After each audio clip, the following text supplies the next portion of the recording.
வணக்கம், வணக்கம். நான் அஸ்ட்ராலஜி புரொஃபசர் டாக்டர் விமலன். வெக்கேஷன்லாம் முடிச்சு வந்துட்டேன் ஆபீஸுக்கு. அதாவது என்னன்னு கேட்டீங்கன்னா, ஜனநாயக நாட்டுல அரசியல்வாதிகள் சனியனாக வாழ்ந்தார்களே, ஆனால் அவர்கள் இந்த ஜனநாயகம் உள்ளவரை புகழப்படுகிறார்கள்.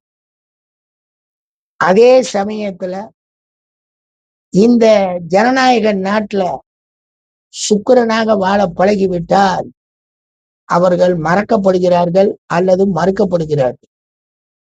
எனவே ரொம்ப கவனமா இருக்கணும். ஜனநாயக நாட்டில் சனி போல் வாழ்ந்து பழகணும்.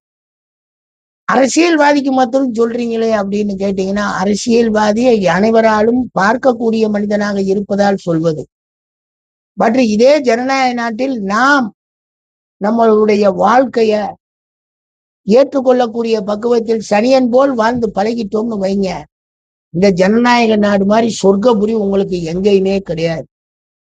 இங்க நீங்க வெட்டி பந்தா வீர பந்தா அந்த இந்த இதெல்லாம் பண்ணணும்னு நினைச்சிட்டீங்கன்னா துன்பம் வரும்போது உங்களுக்கு கஷ்டம் வந்துடும். ஏன்னா இது ஜனநாயக நாடு.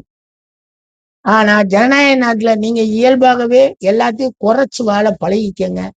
சனி உங்களை வாழ அனுமதிப்பான். அவன் கொடுக்குற கஷ்டத்தை ஏத்துக்கிடுவீங்க. அவன் கொடுக்குற தேவையற்ற நஷ்டங்களையும் நம்ம ஏத்துக்க முடியும்.